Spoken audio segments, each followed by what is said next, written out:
Olá, amigos, tudo bem com vocês? Hoje, rogando as bênçãos de Jesus para o reinício das nossas atividades de estudo no grupo, sempre buscando o nosso autodescobrimento, buscando o nosso aprimoramento espiritual. E propomos algumas alterações na forma que estávamos seguindo. Pretendo produzir 2 vídeos semanais, na terça-feira e outro na sexta-feira. Na terça-feira, a nossa ideia é um estudo mais informal, uma conversa fraterna a respeito do Evangelho de Jesus, sempre focando a figura de Jesus na nossa vida. E para isso, utilizando o próprio Evangelho e também as obras esparsas que comentam o Evangelho e nos ajudam na compreensão dos ensinos de Jesus. E na sexta-feira, aí faremos aquele estudo mais aprofundado a respeito da obra psicológica de Joana de Ângeles, da filosofia espírita e também das obras de André Luiz, que daquela forma tão gostosa de se ler, cria para nós uma imagem, ele dá vida aos ensinos densos e teóricos do Espiritismo. Portanto, penso que nessa forma de seguirmos, conseguiremos atingir aquele objetivo inicial do grupo, que é produzir um estudo que seja prático e bastante útil para ser utilizado no nosso dia a dia, no enfrentamento das situações difíceis da nossa vida física hoje, para que a gente possa sair de tudo isso melhor. E, nesse sentido, como disse, rogando a Jesus que nos abençoe, nos ilumine, para que consigamos, juntos, unidos, trabalhar os nossos sentimentos, as nossas dificuldades, para que a gente consiga se equilibrar. Eu tenho certeza que no futuro vamos ter oportunidade de fazer outros estudos, talvez fazer encontros presenciais para estudar alguns temas. Jesus nos abençoará com toda certeza no sentido do melhor. E hoje vamos iniciar o nosso estudo com uma proposta inicial, uma questão para ser refletida. Qual é a missão de Jesus? Por que Jesus veio ao mundo? Por que ele encarnou entre nós? O que Jesus desejava nos trazer? Porque algumas pessoas pensam que Jesus veio para sofrer no nosso lugar e dessa forma pagar as nossas dívidas, o pecado original. Mas será que efetivamente uma pessoa pode sofrer pela outra, privando o outro daquelas situações necessárias ao seu aprimoramento espiritual? Porque sabemos que o sofrimento tem o seu papel na nossa vida, a dor tem o seu papel na nossa vida. As situações difíceis nos ensinam e nos fortalecem. Qual seria, portanto, a missão de Jesus no mundo encarnado entre nós? E o seu anunciador, que é João Batista, fala no Evangelho de Mateus, capítulo 3, versículo 12, sobre o advento de Jesus. E se referindo a Jesus, ele diz: em sua mão tem a pá, e limpará a sua eira, e recolherá no celeiro o seu trigo, e queimará a palha com fogo que nunca se apagará.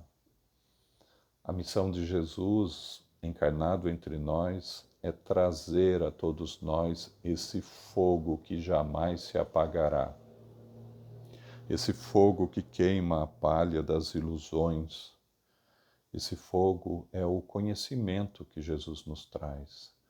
É o conhecimento da realidade que nos rodeia. Jesus vem entre nós trazendo tantos ensinos para exatamente trazer a nós a ferramenta, a pá, com a qual colocará em ordem a nossa casa mental,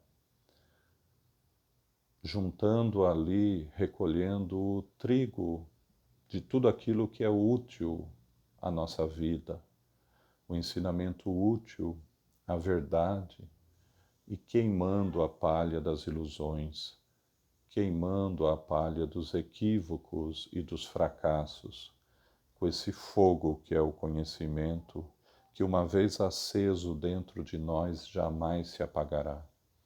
Porque quem tem uma semana de evangelho já não enxerga o mundo da mesma forma que enxergava, vendo em tudo oportunidade de crescimento espiritual. Porque a vida física é uma tarefa que Deus nos dá, a tarefa de, através de um trabalho de auto-aprimoramento, auxiliar os demais a caminharem juntos, todos unidos no mesmo objetivo de crescer para Deus. Portanto, Jesus veio ao mundo trazendo a boa nova do Evangelho, que representa para todos nós esse fogo do conhecimento que, uma vez aceso, iluminará o nosso caminho.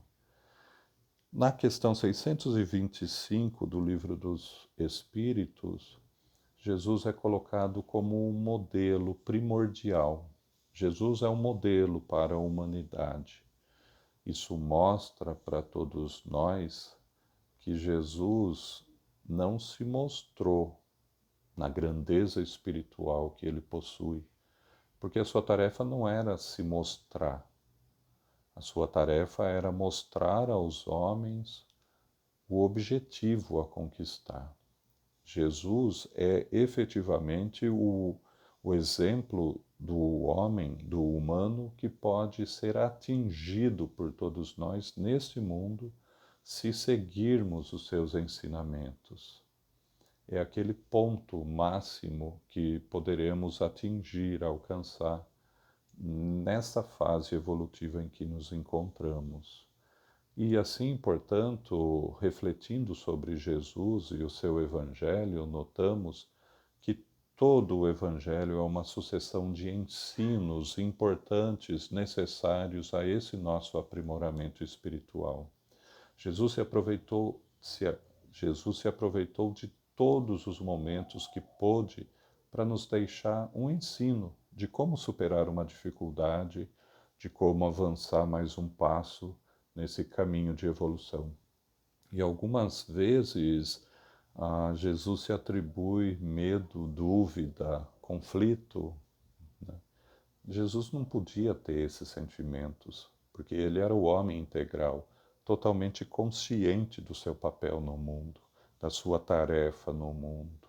Isso é coisa de nós outros, que temos ainda esses conflitos, essas dúvidas, essa confusão, às vezes, dentro da nossa cabeça. E exatamente por isso o Evangelho de Jesus é o roteiro do equilíbrio na nossa casa mental.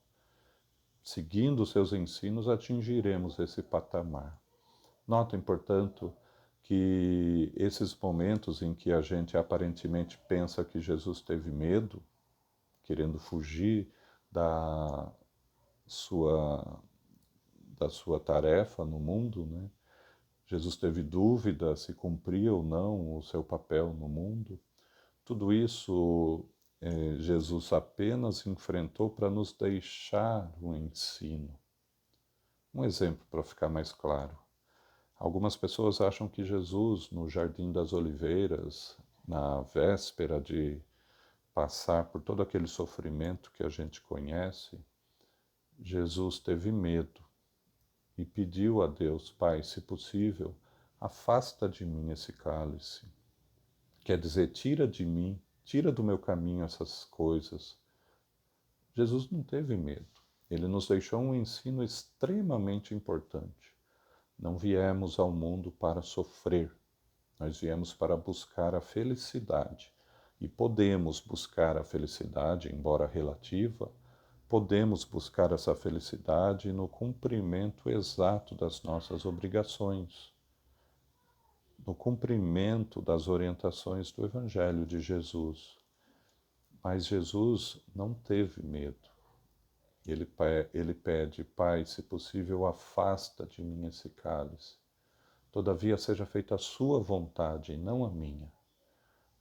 É um exemplo e um ensino que ele nos deixa. Da mesma forma, diante do sofrimento no mundo, devemos pedir: meu Deus, meu Pai, se possível, afasta do meu caminho esse sofrimento, afasta do meu caminho essa situação difícil.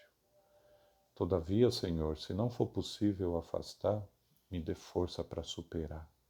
Seja feita a sua vontade, não a minha, que ainda é vacilante e certamente busca interesses próprios e não o interesse do bem comum de todos nós. Vejam assim que Jesus, em todas as situações, nos deixa um exemplo que tem uma utilidade prática muito grande no nosso caminho. O Evangelho de Jesus, e nós já falamos a respeito disso, é um roteiro que, aplicado de forma literal, nos ajuda a adequar a nossa conduta à moral ensinada no Evangelho de Jesus, mas ele traz todo um simbolismo, ele traz todo um conjunto de conhecimentos que não é dirigido ao homem consciente, é dirigido ao homem inconsciente, é dirigido a esse nosso mundo mental. E é nesse trecho que desejamos aprofundar de agora em diante esses ensinos que Jesus nos traz, que pouco a pouco vão criando mais luz na nossa intimidade, esse fogo que vai aumentando em nós mesmos e assim queimando as ilusões e queimando a ignorância. Portanto, que Jesus nos ajude, nos abençoe, iluminando nossa mente e o nosso coração, para que possamos atingir esse ponto ideal de homens mais conscientes que enxergam no Evangelho um roteiro de aprimoramento espiritual, buscando sempre seguir Jesus, ou como Paulo dizia, imitar Jesus, porque ele é o modelo. Ele veio para ser imitado, para ser seguido, para ser atingido. Jesus é muito maior do que ele se mostrou aos homens. Ele é esse nosso bom pastor que nos ajuda na superação de todas as dificuldades, iluminando o nosso caminho e nos auxiliando a caminhar por ele. Então, que Jesus nos abençoe, nos proteja, nos ajude a não ter mais interrupções e falhas nesse nosso estudo, que de forma totalmente despretensiosa busca trabalhar os nossos sentimentos e trabalha o nosso aprimoramento espiritual, porque nos liga a Deus, nos liga a Jesus. Todo o estudo, né, todo o pensamento voltado a Jesus nos liga ao seu pensamento grandioso e dessa forma nos auxilia ao equilíbrio. Muita paz a todos, que Jesus nos abençoe.